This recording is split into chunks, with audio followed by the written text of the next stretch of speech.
Hello. Well, today I want to talk about the note C and specifically the middle C in relation to certain philosophical concepts. The middle C is typically the note a piano student learns first. It's roughly in the middle of the piano.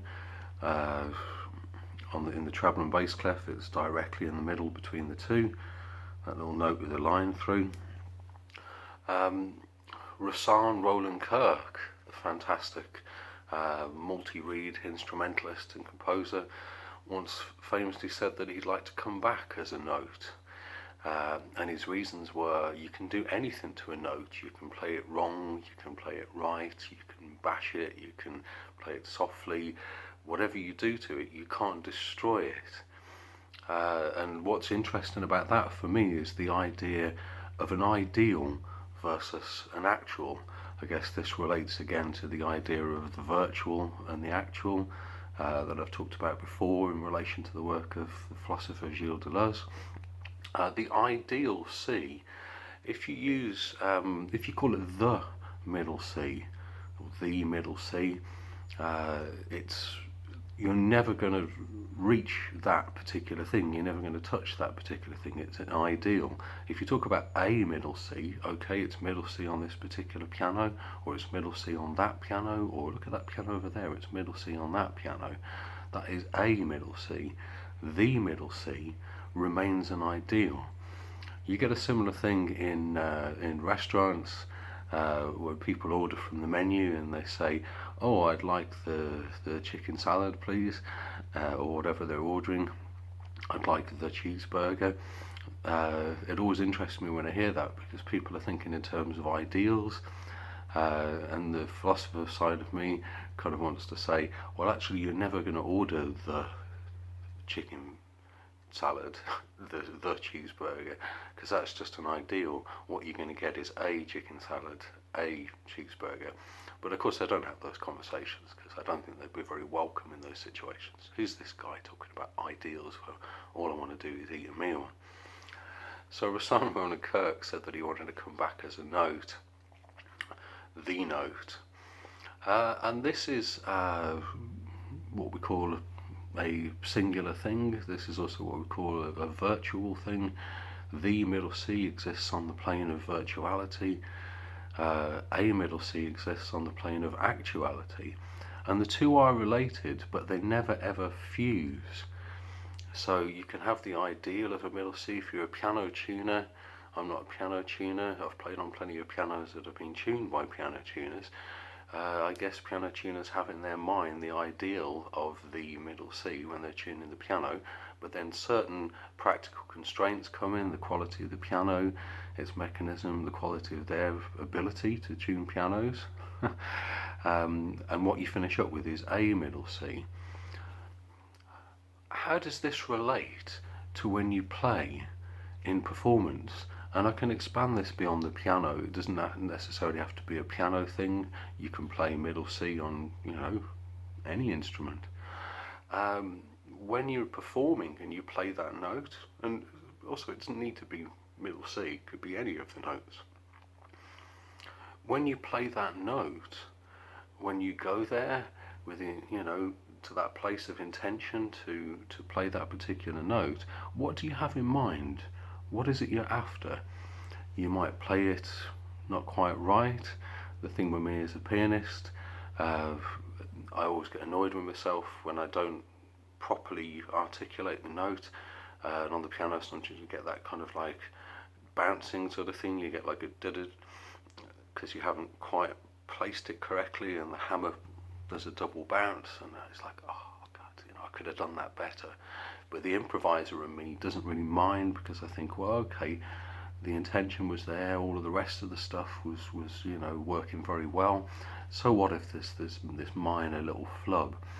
But what I like about that as well is that minor little flub gives a certain specificity, a certain singularity to that particular note.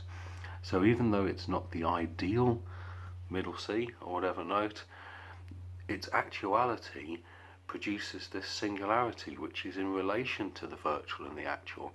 So you've got this like ideal thing in mind, the ideal middle C, but when you play the note, and especially if you kind of slightly flub it, it produces this whole new affect.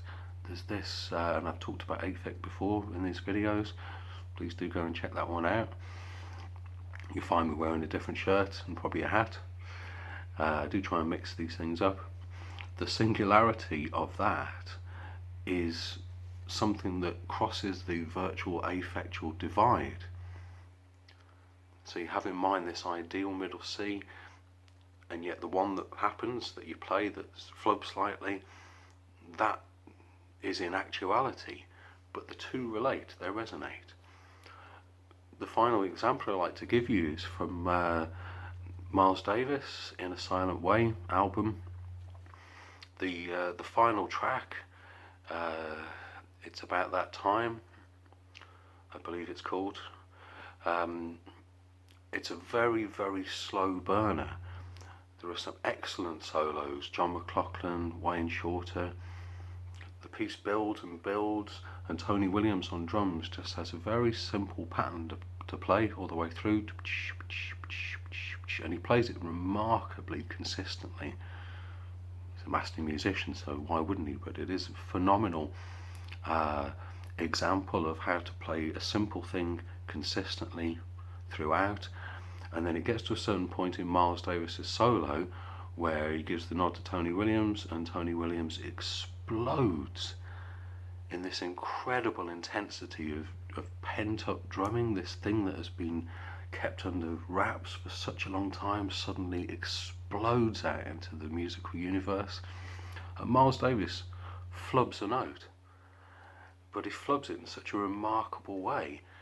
He's caught up in the moment of this sudden unleashing of Tony Williams' drumming intensity. He hits this note and he completely messes it up. It kind of goes, it's worth checking out, and it's fantastic. And you kind of think, when you listen to that, if he would have hit and held the note that he was going for, it would not have been in any way near as musically fantastic as the flub. It's towards the end of the track. It's well worth checking out immediately after you've watched this video. The last track on In a Silent Way. And that is a supreme example of the virtual and actual resonance by dint of a flub. You know, we're imperfect beings as humans, but we have this connection between these two realms, these two dimensions, planes. And when somebody is particularly expert at their art, their craft, for example Miles Davis, he knew, and he left it in, he wouldn't have left it in if he didn't like it, he knew that at that point he'd actually achieved something greater than just the perfect placement of a note. He would have called it something different, but that's what's going on.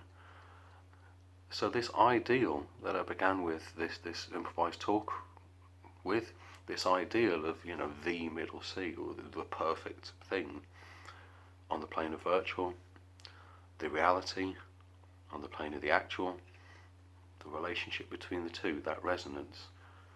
This is where we come in. We are able to bridge that divide through our imperfectness. On that note, friends, I'll leave it there. Good luck and stay safe. Take care.